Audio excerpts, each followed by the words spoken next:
করবো ইনশাআল্লাহ। চলতে থাকলো আরো 4 বছর। সন্ধ্যার আগে খানা আনতে গেছে গ্রামে। ওই দিন আসতে সন্ধ্যার সময় একটু দেরি হয়ে গেছে। আল্লাহু আকবার। জিবরিল আলাইহিস সালাতু ওয়াস সালাম মাগরিবের সময় আয়েশা আইয়ুব আলাইহিস সালামকে সালাম দিয়েছে, আসসালামু আলাইকুম ইয়া আইয়ুব কাইফা হালুক। সালাম দিয়ে কয়, আইয়ুব আলাইহিস সালাম কেমন আছেন? সালাম পাওয়ার সাথে সাথেই তো উত্তর দিতে হবে। সালামের উত্তর দেওয়া ওয়াজিব, সালাম দেওয়া সুন্নাত। বলেন, সালাম দেওয়া সুন্নাত, উত্তর দেওয়া ওয়াজিব। এই জায়গাটাই শুধু আমি দেখি সুন্নতে নেকি বেশি, ওয়াজিবে নেকি কম। মূলত পদমর্যাদা হিসেবে ফরজের পরেই পদমর্যাদা ওয়াজিবের, 3 নম্বর হলো সুন্নাত। ফরজে নেকি সবচেয়ে বেশি, ওয়াজিবে তারপরে সেকেন্ড, সুন্নতে 3 নম্বর নেকি। এই জায়গায় আইসা সুন্নতে নেকি বেশি, ওয়াজিবে নেকি কম। কেন? এই ওয়াজিবটা বাস্তবে আসছে তো সুন্নতের ওসিলায়। ওই সুন্নত না হলে তো ওয়াজিব আসতো না।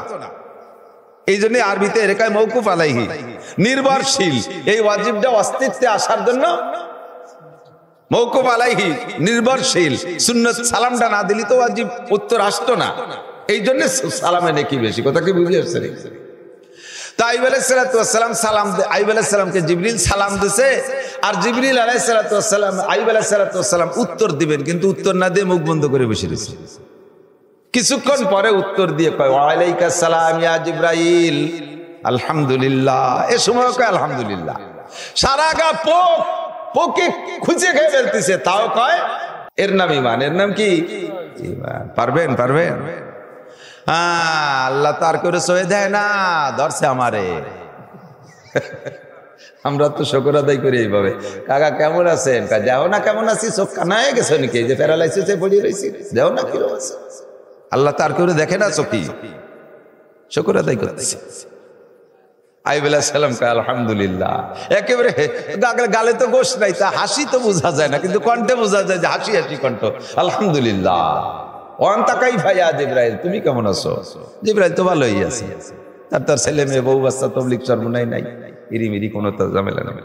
আলহামদুলিল্লাহ। তো ভাই যে আইয়ুব, আমি সালাম দিলাম, কখন আর উত্তর দিলেন দেরি করিয়া? তাই আইয়ুব আলাইহিস সালাম বলতেছে, ভাই তুমি যখন সালাম দিছো তখন 2 জন মেহমান আমার মুখের মধ্যে থেকে খানা খাচ্ছিল। 2টা পোকা মুখের মধ্যে থেকে গোশত কাটিয়ে খাচ্ছিল। আমি যদি সালামের উত্তর দেই, জিহ্বায় নাড়া লেগে যায়, আর ওই 2টা পোকা অতিরিক্ত থেকে যায়, তাদের খাবারে ডিস্টার্ব হয়। কিয়ামতে যদি ওরা আল্লাহর কাছে অভিযোগ করে, আল্লাহ কত পোকায় তোমার আইয়ুবের গাছ থেকে খানা খাইলো, কেউ রে খাবারের সময় কোনোদিন ডিস্টার্ব করলো না, বাধা দিল না, আমরা যেদিন খাইতে গেছি সেদিন আমাদেরকে তৃপ্তি সহকারে খাইতে দেয়নি, খালি জিহ্বা নাড়াচাড়া করে। এই অভিযোগের ভয়ে আমি জিহ্বাটাকে বন্ধ রেখেছি, সালামের উত্তর দিতে দেরি করছি। ওরা খেয়ে যখন থেমে গেছে তারপরে আমি উত্তর দিছি, এজন্য একটু দেরি হয়ে গেছে। কোথায় মানুষ পারবো তাদের সাথে? এই রুহগুলোকে আল্লাহ তাআলা রুহের জগতে আলাদা করে বাছাই করে নিয়ে ট্রেনিং করাইয়া, প্র্যাকটিস করাইয়া তারপরে দুনিয়ায় পাঠাইছে, নইলে এরকম জবাব দেওয়া আদৌ সম্ভব? আল্লাহু আকবার। ওয়া ইয ইবতালা ইব্রাহিম রাব্বুহু বিকালিমাতিন ফাতাম্মাহুন। এরকম কঠিন পরীক্ষার সম্মুখীন আল্লাহ পাক নবী রাসূলদেরকে করেছেন। ইব্রাহিম নবী আলাইহিস সালাতু ওয়াস সালামকে এইরকম কঠিন পরীক্ষা 30টা করেছে। এর চাইতেও বড় কঠিন পরীক্ষা ইব্রাহিম আলাইহিস সালামের হয়েছে, সেটা হলো সন্তান জবাই করার পরীক্ষা। গায়ে পোকা আসলো, খেয়ে ফেললো পোকায়, উপায় নাই, ডাক্তার কবিরাজে সারতে পারে না, পস্তিতে হবেই। হুকুম হলো ছেলেরে জবাই করো, তাও ডাইরেক্ট না, স্বপ্নের হুকুম, আর তাও নাকে বাস্তবায়ন করতেই হবে। এটা কত কঠিন ব্যাপার। এই পরীক্ষায় পাশ করা ইব্রাহিম আলাইহিস সালামের 30 পরীক্ষায় পাশ, আল্লাহ পাক রব্বুল আলামিন নিজেই ঘোষণা দিয়েছেন, ওয়া ইয ইবতালা ইব্রাহিম রাব্বুহু বিকালিমাতিন ফাতাম্মাহুন। সব পরীক্ষা আমার ইব্রাহিম পাস। আইয়ুব নবী আলাইহিস সালাতু ওয়াস সালাম এই দেহ পরীক্ষা, অর্থ পরীক্ষা, সন্তান হারিয়ে যাওয়ার পরীক্ষা, স্ত্রীগুলো হারিয়ে যাওয়ার পরীক্ষায় পাস না ফেল? ফেল না পাস? ইব্রাহিম আলাইহিস সালাতু ওয়াস সালাম যখন কয় আলহামদুলিল্লাহ, আর এই ঘটনা সালামের উত্তর দিতে দেরি হওয়ার কিসসা যখন শুনাইলেন, আল্লাহ পাক আরশে আজিমের মালিক জিবরিল আলাইহিস সালাতু ওয়াস সালামকে বলে, জিবরাইল আমার আইয়ুব কেমন জবাব দিল কি শুনলে? জিবরাইল কয়, ওগো আল্লাহ, আমরা তো আদম সন্তান আদমকে বানাইতে মৌন নিষেধ করেছিলাম, ডাইরেক্ট নিষেধ করে নাই, মৌন অসম্মতি জানাইছিলাম। আদম জাতি যে এত উত্তম হবে, এত বড় ধৈর্যশীল হবে, এত বড় বিপদের মধ্যে এত সুন্দর জবাব দিতে পারবে আমার জানা ছিল না। ও আল্লাহ, এটা কেমন মানুষ, কেমন জবাব দিলে, এ জবাব আমি কোনোদিন শুনি নাই। আল্লাহ কয়, তাহলে তুমি কি মনে করো আমার আইয়ুব পাস না ফেল? জিবরিল আলাইহিস সালাম বলেন, আল্লাহ পাস তো পাস, আমি তোমার কাছে খাস ভাবে দরখাস্ত করি, তোমার আইয়ুব এমন আইয়ুবের আইয়ুব মরেও যদি যায় কোনোদিন সুস্থতার জন্য তোমার কাছে দোয়া করবে না। ও আল্লাহ, তুমি আর তোমার আইয়ুবরে কষ্ট দিও না। আল্লাহ কয়, তাল জিবরাইল চলে আসো। মুহূর্তের ভিতরে জিবরাইল গেলেন, যা আমার আইয়ুবের জন্য পুরস্কার নিয়ে যাও, আমার আইয়ুবরে আর কষ্ট দেওয়া যাবে না। কি কি নেব আল্লাহ?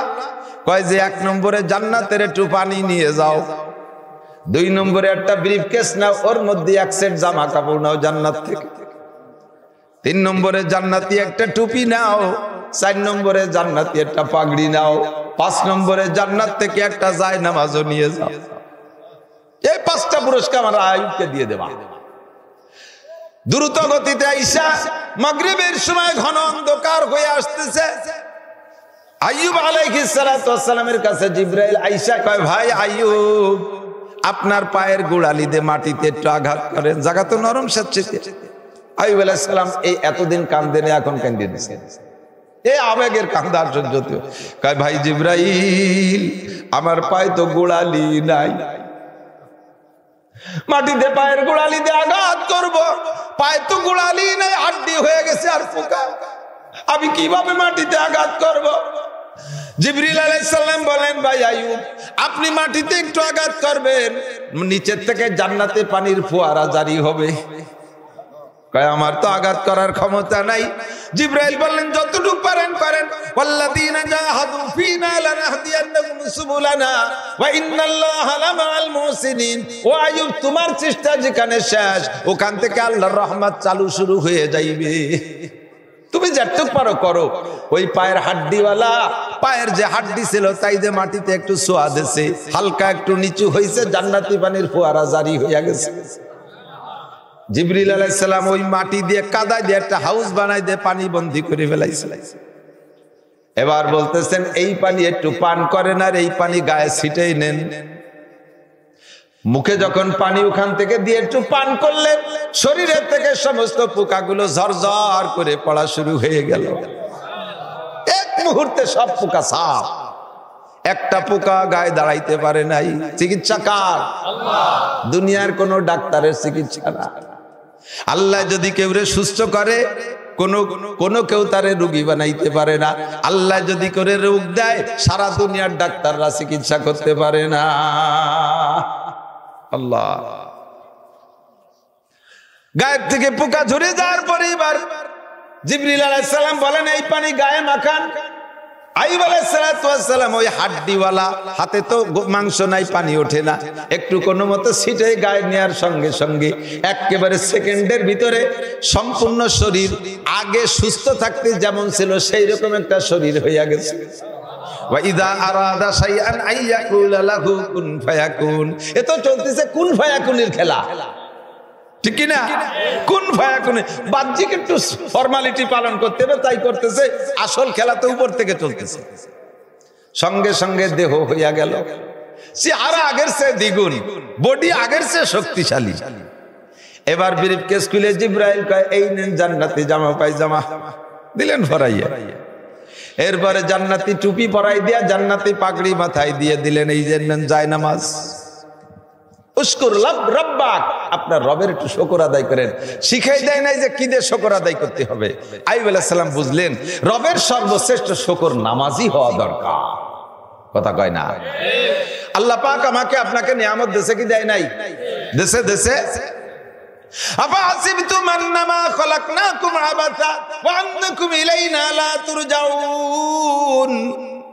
ও দুনিয়ার মানুষ, তুমি কি মনে করো আল্লাহ পাক তোমার মাথাতে পায়ের তালু পর্যন্ত কোটি কোটি টাকার সম্পদ পার্সপাতি দিয়ে সাজাইছে?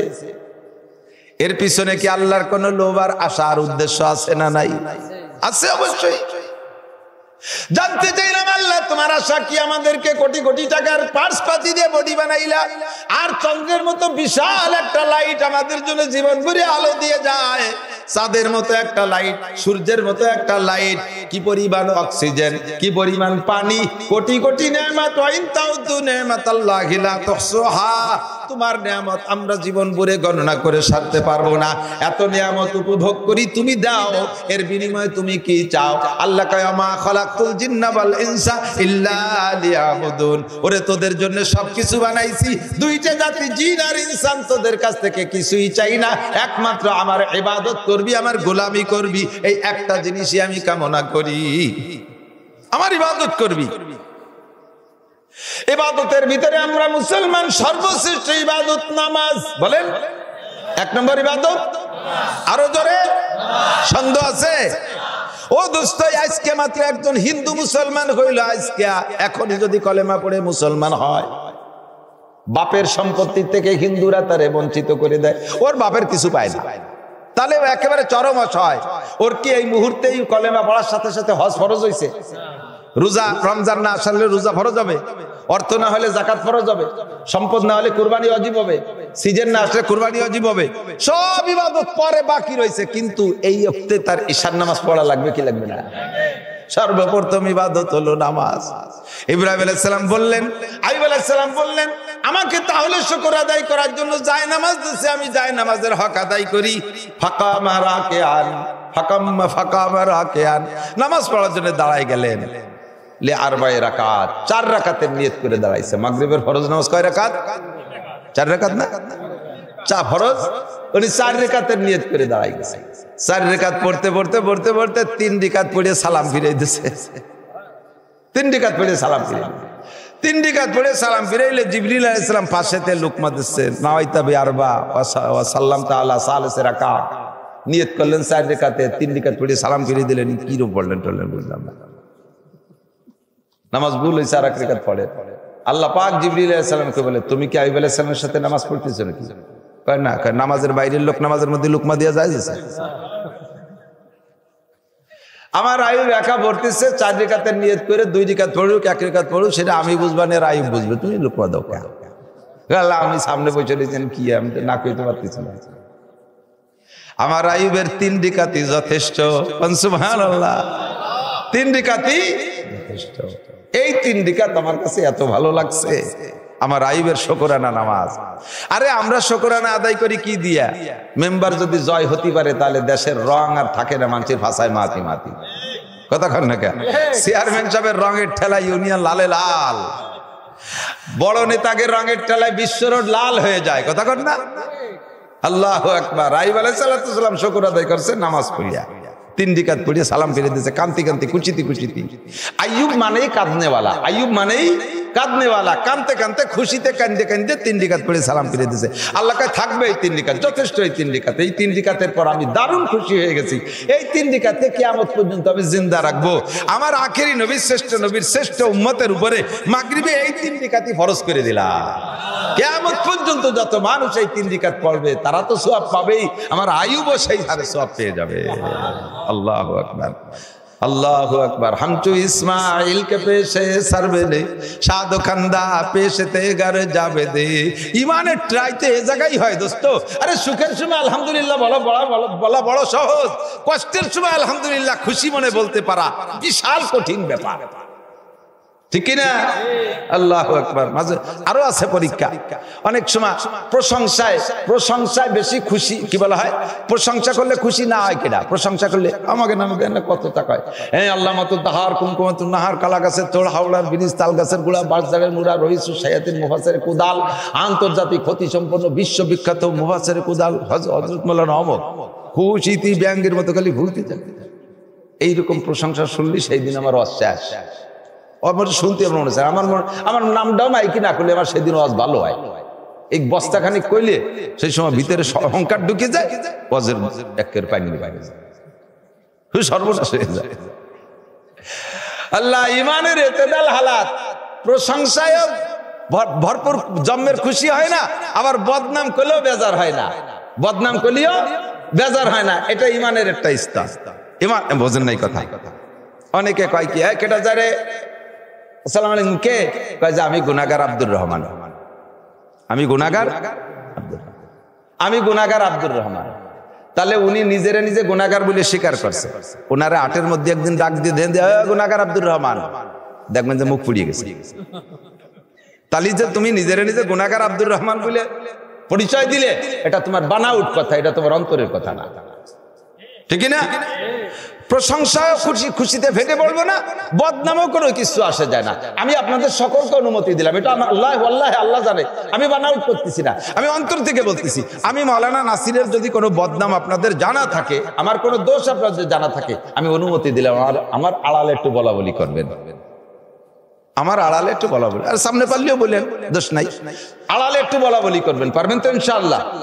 বোঝেন নাই কি কইছি? আমার কোনো দোষ জানা থাকলে আমার অনপোস্টে অন্য লোকের কাছে এগুলো বলা বলি করবেন, মাওলানা নাসির সাহেব এই দোষ করে, আরে ওয়াজের সময় তো জম্মের করা করে, আসলে এই দোষ আছে, এই দোষ আছে, এইগুলো একটু বলা বলি করবেন, অনুমতি দিলাম, পারবেন ইনশাআল্লাহ? করবেন তো? করলে আমার একটু লাভ আছে, সেটা হলো সত্যি যদি আমি ওই গুনাহগার হয়ে থাকি, ওই গুনাহগার হয়ে থাকি, তাহলে ওতে যে গুনাহগুলো আমার হয়েছিল বাম কাঁধে লেখা ছিল, আপনি বলার সাথে সাথে আমার গুনাহগুলো আপনার আমলনামায় চলে যাবে, ওখান থেকে কিছু নেকি এসে আমার শূন্যস্থান পূর্ণ হয়ে যাবে। এই জন্য আমার একটা ইনকাম আছে, সহজ একটা ইনকাম, সহজ ইনকাম। করবেন তো ইনশাআল্লাহ? কথা কয় না? আমার বদনাম করবেন না, কারণ আমারে ভালোবাসেন, আমি বড় হুজুর আমারে ভালোবাসেন, এই জন্য আমার এই উপকারটুক করবেন না। কিন্তু এই উপকারটুক কারে করেন জানেন? আপনার চরম শত্রু যে এই উপকারটা নিয়মিত তারে করে যাচ্ছেন, বদমায়েশ, আবাল, গাধা, ও শয়তান, ও জেনো, লুচ্চর বাসা, এই যত বলতেছেন, তার যত গুনার আলোচনা করতেছেন, তার সেই গুনাহগুলো আপনার আমলনামায় ঢুকতেছে, আপনার এখান থেকে নেকি যে তার সেইটা বেরিয়ে যাচ্ছে। আপনার শত্রু যে এই উপকারটা নিয়মিত তারে করে যাচ্ছেন, অথচ আপনার বন্ধুর এই উপকারটা করেন না, বন্ধুর কোনো বদনাম করেন না, আপনের কোনো সমালোচনা করেন না, করেন আপনার শত্রু যে। কথা কোন ঠিক ঠিক না?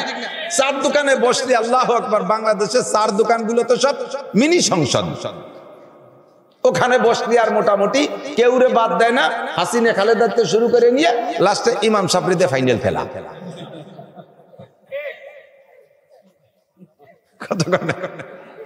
উনি সাত দোয়াতে তলিরা ঠিক কিচ্ছু আরে না কোনোদিন, একেবারে ফ্রেশ।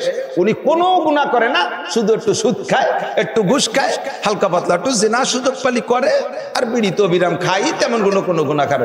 আর এমনি পরের জমিগুলো একটু সুযোগ পালি জাল দলিল করে, এই একটা কাজ করে, নির্বাচনের সময় কিছু পয়সা ফাঁকি ফুকি দিয়ে খায়, বউ বাচ্চা পর্দা করে না, তেমন কোনো গুনাহ করে না, আর একটু নামাজ পড়ে না, এই একটু, আর কোনো গুনাহ করে না। বাদ কি আছে ওনার?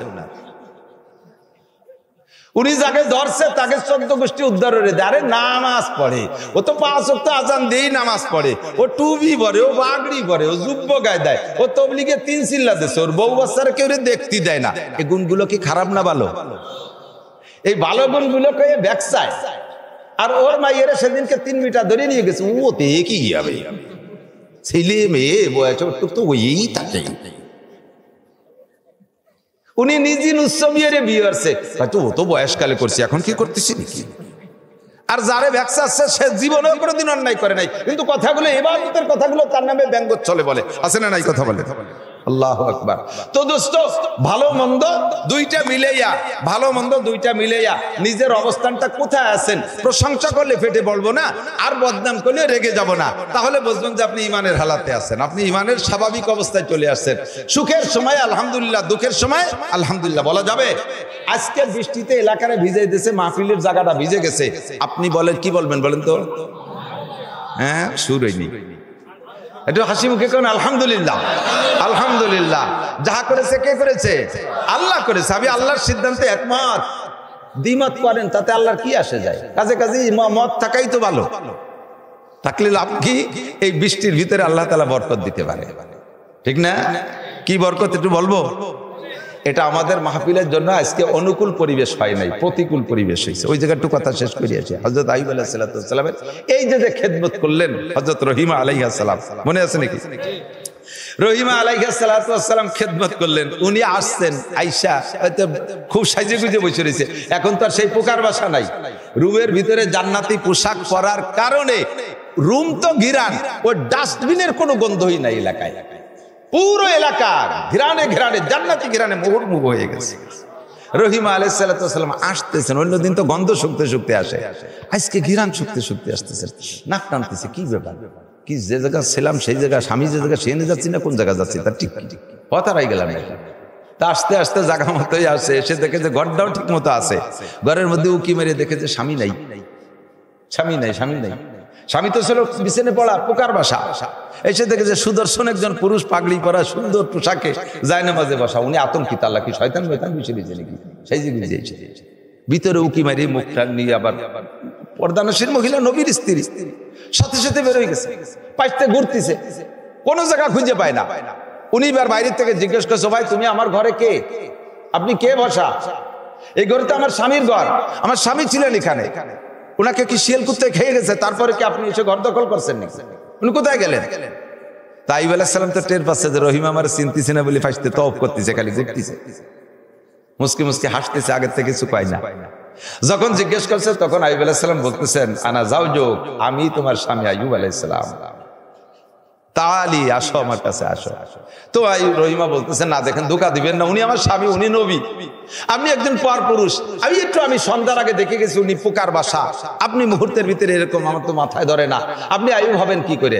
তো আইয়ুব আলাইহিস সালাম বলতেছেন, রহিমা তুমি এক নজর দেখো, এক নজর তো জায়েজ আছে, তুমি এক নজর দেখো, তুমি কি তোমার স্বামী আইয়ুব আলাইহিস সালামকে দেখলে চিনবা? আগের চেহারা কি মনে আছে? বলে হ্যাঁ আছে। দেখো এক নজর, যদি আমার চেহারা মেলে তাহলে তুমি এসো, না হলে আমি চলে যাবো, তুমি ঘরে থাকো। তো সত্যি উকি মারি দেখছে যে হ্যাঁ চেহারায় মিলতেছে, কিন্তু চেহারাটা শুধু 18 বছর আগে যা ছিল তাতে 18 বছরের পোকের বাসায় এ তো মনে না থাকারই কথা, ঠিক না? চেনা চেনা ভাব, না চেনা না চেনা ভাব, তার এক পর্যায়ে চিনে ফেলাইছে, কাছে আসছে, ঘটনা কি বিস্তারিত খুঁজে শুনাইলেন। শুনানোর পরে আইয়ুব আলাইহিস সালামকে জিজ্ঞেস করছে, মা শাকারতা বিমা শাকারতা রব্বাক, তুমি তোমার রবের শুকর কি দিয়ে আদায় করেছো? আইয়ুব আলাইহিস সালাম বলতেছেন, এই যে জান্নাতি জায়নামাজ আমি সাল্লাইতু সালাসা রাকাতিন, 3 রাকাত নামাজ পড়ে শুকর আদায় করেছি, আল্লাহ পাক আমার নামাজ কবুলও করেছেন। রহিমা বলতেছেন, তা জায়নামাজটা দেন, আমিও 3 রাকাত পড়ি, আমিও শুকরানা 3 রাকাত পড়ি, কোন সুবহানাল্লাহ। আমার স্বামীকে আল্লাহ তাআলা যেমন সে তেমন বানাই দিয়েছে, আমার স্বামীকে আল্লাহ তাআলা জান্নাতি পুরস্কার দিয়েছে, আর এই জান্নাতি পুরস্কার পাওয়া পর্যন্ত স্বামী পরীক্ষায় পাস করছে, আর আমি পাস করা স্বামীর খেদমত করে আমিও পাস করেছি, আলহামদুলিল্লাহ, শুকরানা আমিও পড়বো। রহিমা 3 রাকাত পড়েছেন, কিয়ামত পর্যন্ত নারী পুরুষ যত 3 রাকাত মাগরিব পড়বো ওই দুজন নামাজের সওয়াব পাইতে থাকবে। আল্লাহু আকবার। বাসায় চলে গেছে, ওই জায়গা থেকে স্বামী স্ত্রী দুজন বাসায় যেয়ে দেখে যে সেই 3 জন স্ত্রীও যার যার রুমি। আল্লাহ কথা কয় না, ছেলে 6 জনের রুমি বসা। কৃষকরা এসে বলতেছে, হুজুর রাতে রাত বাদ বাগান ভরা ফসল, সব কমপ্লিট। আল্লাহ পাক রব্বুল আলামিন কোরআন শরীফে, আমি হাফেজ না আয়াত পড়তে পারলাম না, সব কিছুকে আল্লাহ তাআলা দ্বিগুণ করে দিয়েছে।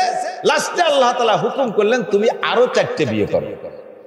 শারীরিক যে অবস্থা, শরীরের যে আভ্যন্তরীণ শক্তি আছে, 4 স্ত্রীতে সহ্য করতে পারবে না, তুমি 4টে স্ত্রী আরো বিয়ে করো। আরো 4টে স্ত্রী বিয়ে করার অনুমতি দিলেন, 8 জন হয়ে গেল স্ত্রী, সবকিছু ডবল বানাবে তো। ওই 4 স্ত্রীর পেটে আল্লাহ তাআলা আরো 6টা পুত্র সন্তান দান করেছেন। সবকিছু আল্লাহ তাআলা ডবল দিয়েছেন। ও দোস্ত, এটা হলো সবরের বিনিময়। কিসের বিনিময়? ধৈর্যের বিনিময়। বলেন কিসের বিনিময়? ধৈর্যের বিনিময়।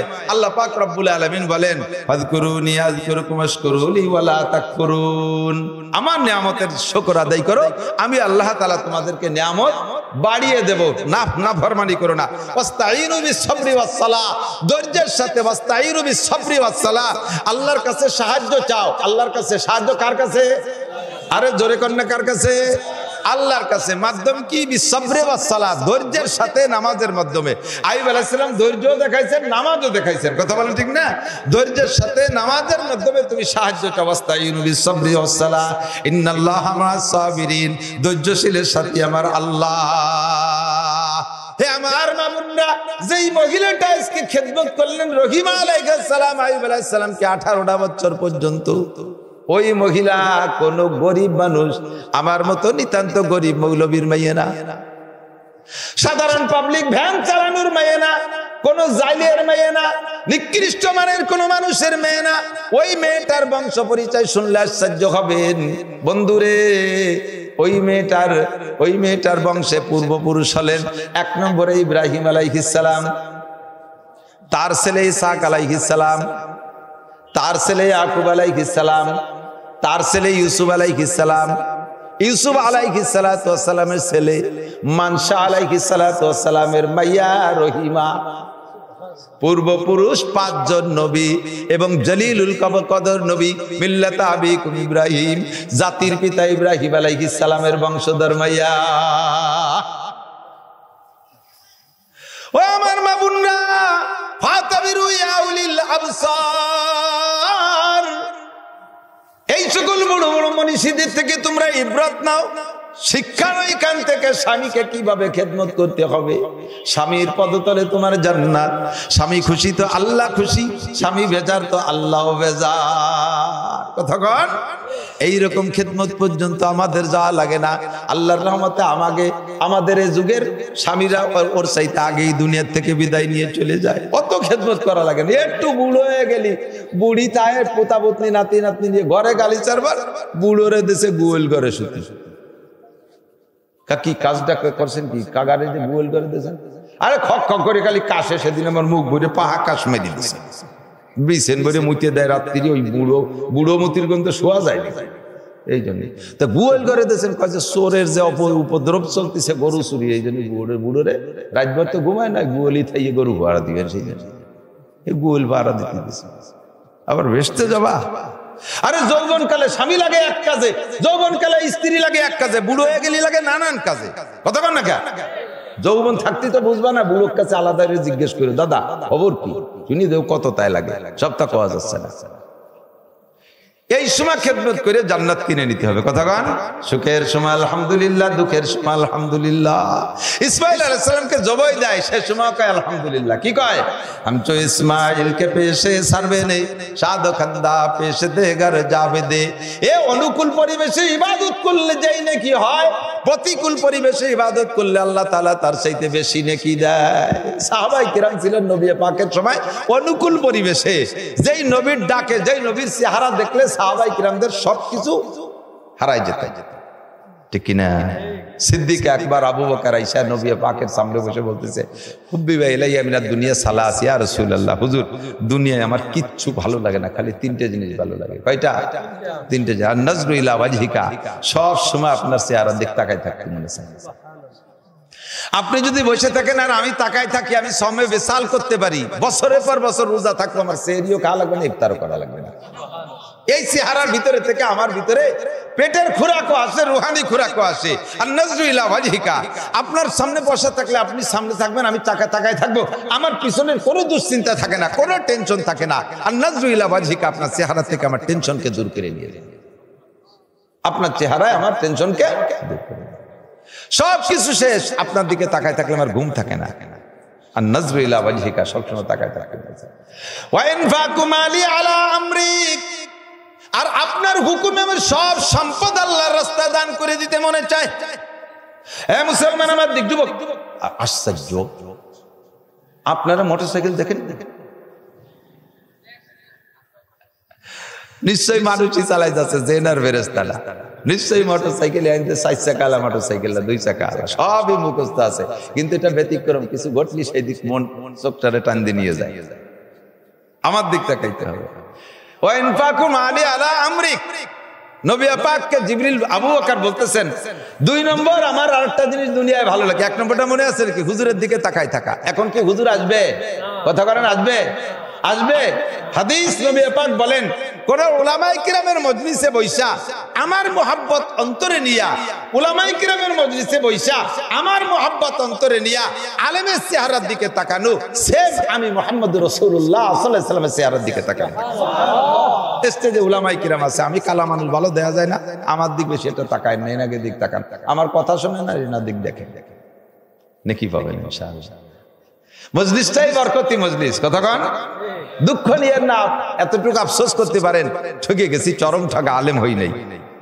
বহুত বড় বড় জেনারেল উচ্চ শিক্ষিত মানুষ এখন আমাদের কাছে আসে রিটায়ার্ড হওয়ার পরে, কর্মজীবন শেষ। কে যেন বলতেছিলেন আমার আগে যে কোরআনের সার্টিফিকেটের বয়স যত বাড়ে তত তার দাম বাড়ে। আর জেনারেল সার্টিফিকেটের বয়স যত বাড়ে তত তার দাম কম। কতক্ষণ? 5 পাস করে চাকরি ধরতে 1 পয়সাও লাগে না। ম্যাট্রিক পাস করে চাকরি ধরতে 2-3 লাখ টাকা লাগে। আইএ পাস করে চাকরি ধরতে 5 লাখ টাকা লাগে। বিএ পাস করে চাকরি ধরতে 10 লাখ টাকা লাগে। এমএ পাস করে চাকরি ধরতে আর 10 লাখ টাকা হয় না, এবার লাগে 15-20 লাখ টাকা। বিসিএস পাস করলে 15-20 লাখে কাজ হবে না, 1 কোটি টাকা। তাহলে যত বেশি ভর্তিছে তত দাম কমতিছে। মেয়ে গে মতো আর কি, মেয়েদের বয়স যত জালি থাকে তত সহজে বিয়ে হয়, যত বয়স বাড়ে তত যৌতুক বেশি লাগে।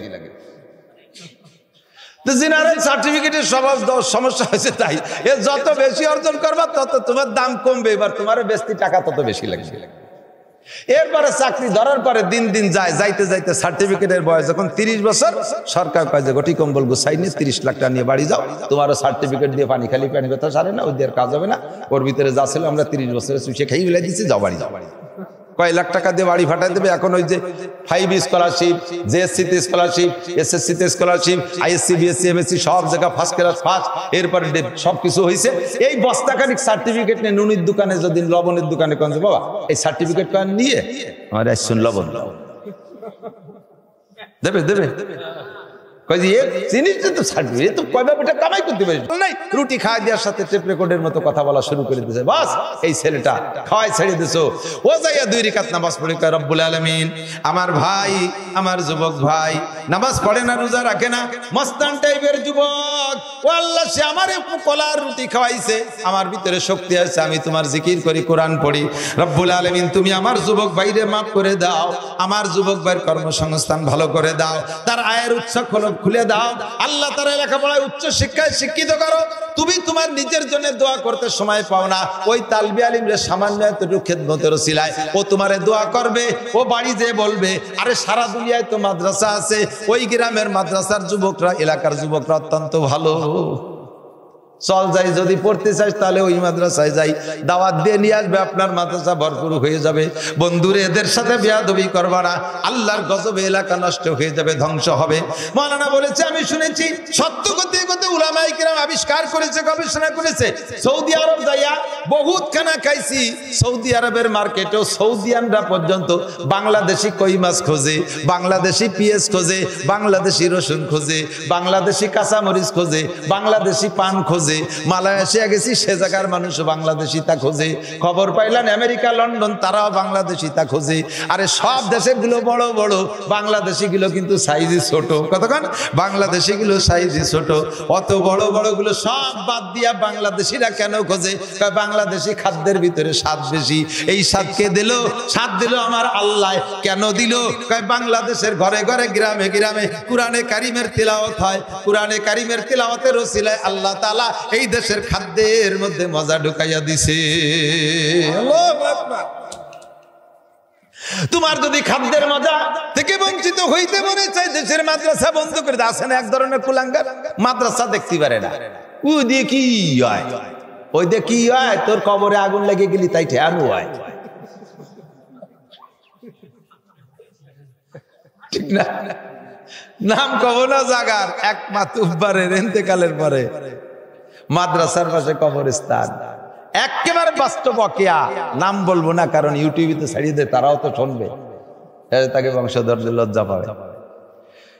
কবর দিয়ে কয়েকদিন পরে ধুমো বেরোচ্ছে, ধুমসা ধুমা।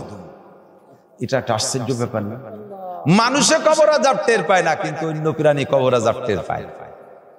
ওই কবরস্থানের পাশ দিয়ে বিলি যাওয়ার হালট রাস্তা, ওই বিলেন রাস্তার আলট পায়, মনে ঠিক আছে নাকি? আলট, এই আলট মাটির রাস্তা, ওখান দিয়ে যখন গরু নিয়ে বিলির দিক যায়, ওই কবরের কাছে গেলে কেউ টের পাচ্ছে না, ধুমো বেরোচ্ছে হালকা হালকা, হালকা হালকা শুরু হয়েছে।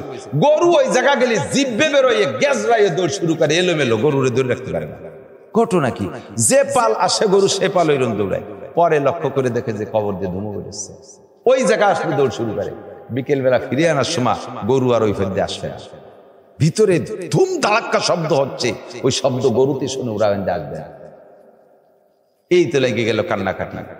মাইয়েতের সন্তানরা যে মাদ্রাসা হুজুরকে বললে, হুজুররা দোয়া মোনাজাত করছে, দোয়া খতম করছে, খতম করে পড়ে দোয়া তদবির করে টড়িয়ে পানি পড়ে দিচ্ছে, পানি ডালছে কবরে, আল্লাহর রহমতে কবর ধুমো নিভে গেছে, ধুমো ঠান্ডা হয়েছে। হুজুর লাগে কোন সাগে? এই কবরের আগুন নিবে তুই হুজুর লাগে কথা কর না কেন? তোর জানাজা হুজুর পড়াবে না, থেকে হরিপদ নলি ঋষি গৌর গোবিন্দ পড়াবে না। তোর জানাজায় হুজুর লাগে, তোর কবরে আগুন নিবে হুজুর লাগে, কিয়ামতের ময়দানে লাগবে। ইউকালু লিসাহিবিল কুরআন ইকরা ইকালু লিসাহি কি বলা হয় সাফালুন নার ফায়ামুরু বিহিম রাজুলুম মিন আহলিল জান্নাতি ফায়াকুলু ইয়া ফুলান আমা তারিফুনি আনাল্লাযী সাকাইতুকা শারবাতান ওয়া ক্বালা বাযুহুম আনাল্লাযী ওয়াহাবতু লাকা ওযুয়া ফায়ুশফাউলুকুম ফায়ুদখালুকুমুল জান্নাহ। জানেন না কোটি কোটি যারা পড়তেছে ছোট ছোট, ওর কোনটা যে ওলি হয়ে যাবে, কিয়ামতের ডান হাতে আমলনামা পাইবে, আর ও বলবে আল্লাহ এই এলাকার যত কবরবাসী, এই ভাঙ্গা থানার যতগুলো কবরবাসী জাহান্নামে, যত মানুষ জাহান্নামে আছে, আমি সব কয়জনকে দেখবো। আল্লাহ কয় তুমি জাহান্নামে গিয়ে দেখো, তুমি বেশি গিয়ে দেখো না, আমার দরকার আছে একটু দেখো। কি জন্য দেখবি? কয় দেখো, তার দেখো। তুমি কইছো না যে জান্নাতীরা যা চাই তাই পাবে, তা আমি তো জান্নাতি সার্টিফিকেট পাইছি, আমি যা চাই তা পাবো, তো আমি দেখো। আল্লাহ ফেরেশতাদেরকে বলে এই দুই কাতা জাহান্নামীদের উঠাইয়া দুইটা লাইন ধরাই দাও, একটু দেখে আসি। দুইটা লাইন করার পরে মিশকাত শরীফ বাবুল হাউজের সাফার হাদিস বলছি, আল্লাহর কসম আমি এবছর ক্লাসে পড়াইছি। এই দুই কাতার করে দেওয়ার পরে উনি ভিতর দিয়ে হাঁটবে আর বলবে, ভিতর দিয়ে হাঁটতে আর বলবে হাউ মুকরো কিতাবিয়া, হাউ মুকরো কিতাবিয়া, দেখেন আমার আমলনামা দেখেন। ওইটা আমলনামা দেখানোর শখ হয়েছে। যারা এসএসসিতে ভালো রেজাল্ট করে গোল্ডেন এ প্লাস পায়, তারা যারা লেখাপড়া জানে না তারা তো শুনছে যে এ প্লাস, এটি শেষ, আগে আর ওই সার্টিফিকেট দেখায় না, মার্কশিট দেখায় না।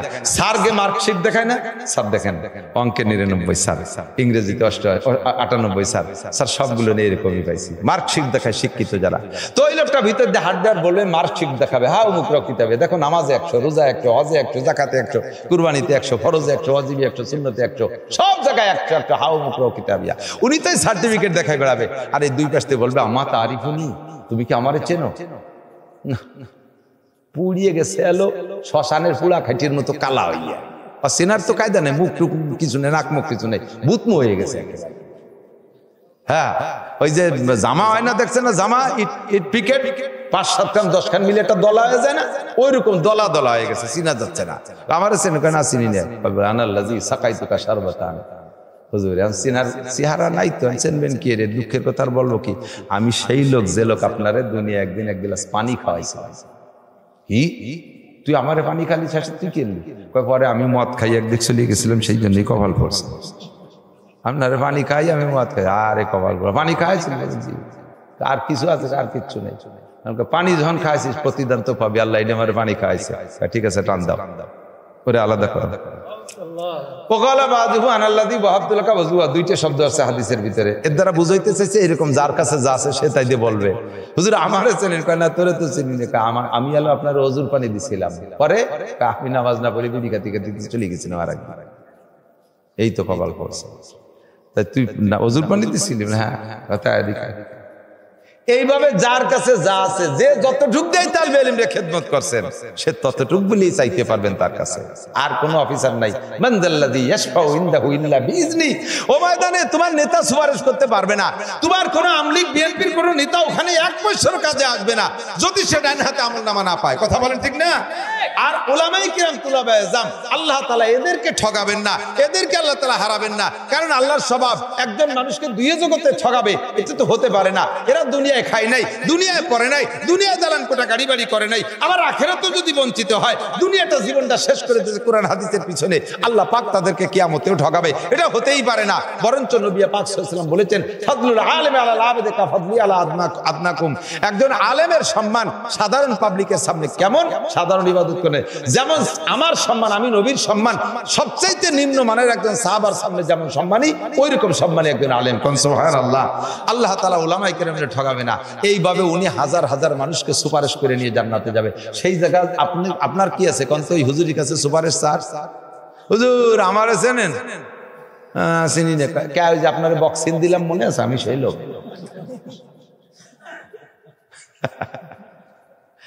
আপনারে আমি হেফাজতের হুজুরকে খেপাতাম মনে আছে হুজুর? আমি সেই লোক। আয় তোরে দেবো সুপারিশ দেবো, স্যান্ডেল দিও বাড়িতে গিন্নার ভেতরে। তোর মুহিস জুতো মারতেও ঘৃণা লাগবে। কতক্ষণ একটা লাইন করে যাও, সেই দিন তুমি বলবা হাজার হাজার মানুষকে সুপারিশ করে যখন ওই হাফেজ সাহেব নিয়ে যাবে তোমার এই মাদ্রাসার ছাত্র, সেই সময় বলবা ইয়া লাইতানি ইত্তাখাযতু মা'আর রাসূলি সাবিলা ইয়া ওয়াইলাতা লাইতানি লাম আত্তাখিজ ফুলানান খলিলা। আরে আমার কপাল পড়ছে, এদের সাথে ছোট্ট একটা রশি কেন বেঁধে রাখলাম না, আর ওই দামলাগুলোর সাথে আমি কেন ঘুরলাম, ওই দামলার গোষ্ঠীর সাথে আমি কেন নাচে বেড়ালাম, ওদের স্লোগান কেন দিলাম, এইগুলো তুমি শেষ মা ইয়াউমা ইয়াদুদ যালিমু ইয়াদু বলা হয় আঙ্গুল কামড়াবা, কামড়াইতে কামড়াইতে হাতের এই পর্যন্ত চাবাই খেয়েই বেলা দিবা, হুশ থাকবে না। ইয়াউমা ইয়াদুদ যালিমু আলা ইয়াদাইহি, সেই দিন দুইটা হাত তুমি কামড়াইবার বলবা ইয়া ওয়াইলাতা লাইতানি লাম আত্তাখিজ ফুলানান খলিলা ইয়া লাইতানি ইত্তাখাযতু মা'আর রাসূলি সাবিলা।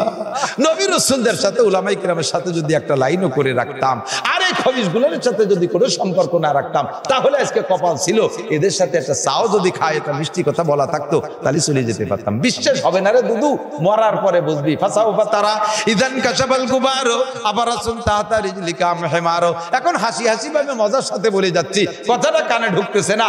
অন্ধকার কেটে যাওয়ার পরে তুমি বুঝবা ঘোড়ার পিঠে বসা আছো না গাধার পিঠে বসা আছো। কবরে যাওয়ার পরে বুঝবি যে এই কথাগুলো কতটা সত্য। কতক্ষণ এখন হেসে হেসে উড়ে দে, ও তো তোর হুজুর হুজুর আর আচ্ছা দেব আর দে, তুই এটা জানাজার ইমাম বানায় থুয়ে যাস, তোর দুষ্কৃতকে তোর জানাজাই পড়বো না। ফাজিল গুলো দেশটা শেষ করে দিচ্ছে। কতক্ষণ উলামায়ে কিরাম আপনাদের জন্য দোয়া করে, উলামায়ে কিরাম আপনাদের জন্য দোয়া করে, তাদের চেহারা দেখবেন, মোহাব্বতের সাথে দেখবেন। পারবেন না ইনশাআল্লাহ? পারবেন না ইনশাআল্লাহ? হুজুর আবু বকর কয় আমার নবীজির চেহারার দিকে তাকাই থাকতে মনে চায়। মনে আছে নাকি? তিনটের একটা হলো নবীর চেহারার দিকে তাকাই থাকতে মনে চায়, সব ক্লান্তি দূর হয়ে যায়। আর একটা কি কও আইয়াকুনা বিনতি ফি বাইতি, কয় হুজুর আমার যারটা জিনিস মনে হচ্ছে কয়দিন ধরে হুজুরের স্ত্রী নাই, খাদিজা মারা গেছে, তখনও কোনো বিয়ে করে নাই। আবু বকর কয় হুজুর আমার একটা মাইয়ে যদি আপনার স্ত্রী বানাই দিতে পারতাম আমার ভালো লাগতো।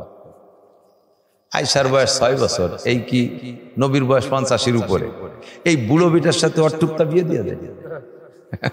ওইদিকে আবু বকর কই ফেলাইছে।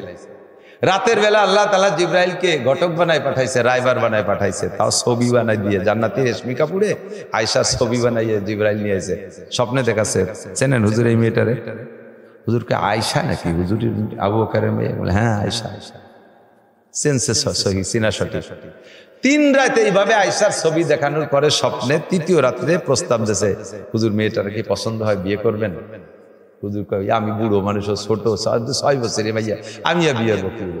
আপনি বিয়ে করবেন, পছন্দ হয় নাকি? খালি তাই কথা কয় যে তার বাপরেও পছন্দ, তার গোষ্ঠী শুদ্ধ পছন্দ হয়, পছন্দ হবে না খেয়া। কয় যদি পছন্দ হয়, আবু বকর 3 দিন আগে বলছিল না তার একটা মেয়ে আপনার স্ত্রী বানাই দিলে সে খুশি হয়, আর সে আজিমের মালিক তা কবুল করে ফেলাইছে। আপনার আবু বকরকে খুশি করার জন্য আপনি দিনের বেলা সাহাবায়ে কিরামদের উপস্থিতিতে আয়েশারে বিয়ে করে নেবেন। একটুক মাইয়ে বিয়ে করবো জিবরাইল, কোনো কথা নাই, বিয়ে করতে হবে। আবু বকর দোয়া করছে, আল্লাহ কবুল করছে, আপনার বিয়ে করতে হবে।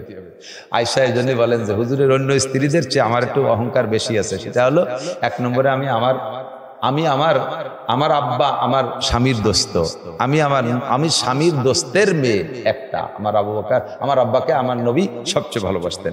2 নম্বরে আমার বিবাহটা আল্লাহ পাক রব্বুল আলামিন নিজেই প্রস্তাব পাঠাইছেন। 3 নম্বর মাতা রাসূলুল্লাহ।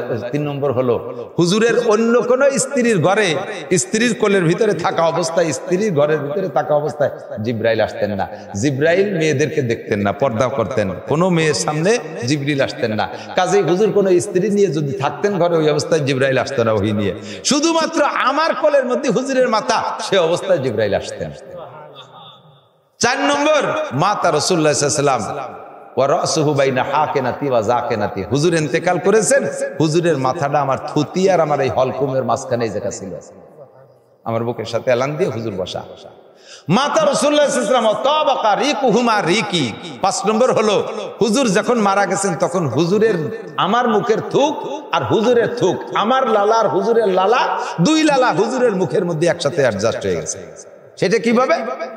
হুজুর যখন মৃত্যু সজ্জা, কখনো হুশ কখনো বেহুশ, ছেলের ঘের ঘের করতেছে, আমার বুকের সাথে এলান দিয়ে বসা। তখন আমার ভাই আব্দুর রহমান মানে আবু বকর, আমার ভাই আসছেন, আবু বকর আয়েশার ভাই আসছেন, মেসওয়াক করতে করতে আসছে।